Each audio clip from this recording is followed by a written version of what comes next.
Good morning, everybody. Today we're going to be working on our last section of stoichiometry, which is going to involve gas. So we're going to be looking at stoichiometry in terms of conversions with moles and mass, and now we're going to add on one more unit here, which is going to include gases. If you look at our notes that were posted on our Google Classroom today, there's one example, and that example we're going to go through together right here. There's also a little bit of information written for you on that slide as well. So you may have noticed as you read through, the first bullet point that you see on that Google PowerPoint is that if we have 1 mole of any gas, so I'm going to write that up here because we'll be using that a lot today. If we have 1 mole of any gas, so whether it's carbon monoxide, carbon dioxide, O2, H2, whatever it is, it's always going to take up the same volume.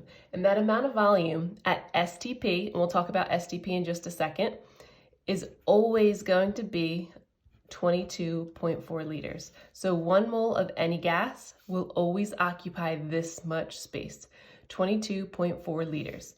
And this will have to be at STP. Again, if we look at our notes, we're going to notice that STP stands for standard temperature and pressure. So those values for standard temperature and pressure, our standard temperature will always be 273 Kelvin, standard pressure will always be 1 atm. We won't necessarily need to know those two values for these questions, but that is what it's referring to when it says at STP. So when we are at that temperature of 273 Kelvin and 1 atm of pressure, any gas will always take up 22.4 liters. So this is the one missing piece that we need for gas stoichiometry. So we're going to try and put that into action here with our first question. And again, this question is on our notes in our PowerPoint if you need to reference it, but we're going to walk through it step by step together. So we have an equation right here. First thing it asks us to do is balance this equation. So we have O2 plus S yields SO3. Okay, so I have 2 oxygens on my reactant side. I have 3 oxygens on my product side. The least common multiple between 2 and 3 is going to be 6. So what if we put a 2 in front of SO3? That'll give me 6 oxygens. And if I put a 3 in front of O2, 3 times 2, that's going to give me 6 oxygens. Perfect. Oxygens are balanced, but now I have 2 sulfurs here. So in order to balance out those sulfurs on my reactant side, we're going to have to add a 2 in front of sulfur. So now we're going to see that the beginning of this problem will look very similar to what we've been doing with just mass stoichiometry problems when we had mass and mole, even what we did with our limiting reactant and excess reactant. So to start this out, let's read through the question. What volume of oxygen in liters, notice here's going to be our difference though, in liters, we haven't solved for liters yet, is required to produce 44.8 grams of sulfur trioxide at STP? Okay, so it tells us that we're at STP, and one thing I want you to notice is for all the problems, the practice problems that are down below on this page, assume that we are at STP, okay? Even if it's not stated, we can assume we're at STP. So our given here, they say that we're trying to produce 44.8 grams of sulfur trioxide. So throughout this chapter, hopefully we've remembered that when we don't know where to start, or when we're just starting a stoichiometry problem, we're always going to start with our given. So we have 44.8 grams of sulfur trioxide. We want to get 2 liters of oxygen.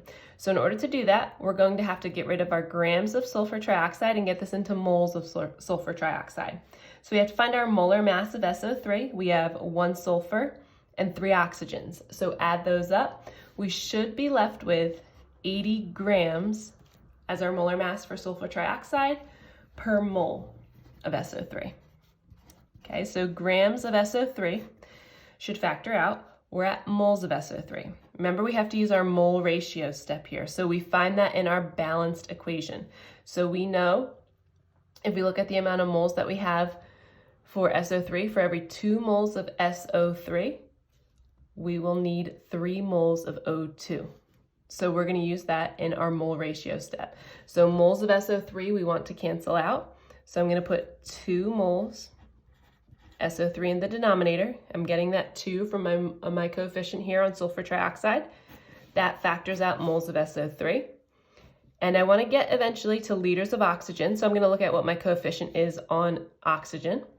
So 3, so 3 moles O2. All right, and we're almost there.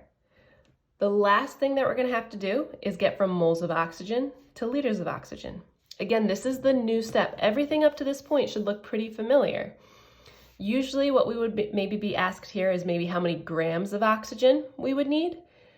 So the difference here, instead of going from moles of oxygen to grams of oxygen, we're going to go from moles of oxygen to liters of oxygen. So if we look up here at the information we wrote at the very beginning, 1 mole of any gas, and that includes oxygen, is going to take up 22.4 liters.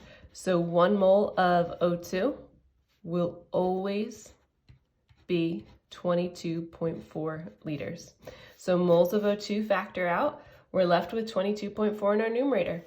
Multiply the top, divide by the bottom, and we should be left with 18.8 liters O2. So go ahead and try out these 2 problems that are listed below. The next time that we meet, this answer key will be posted for you. Please reach out if you have any questions and keep up the great work.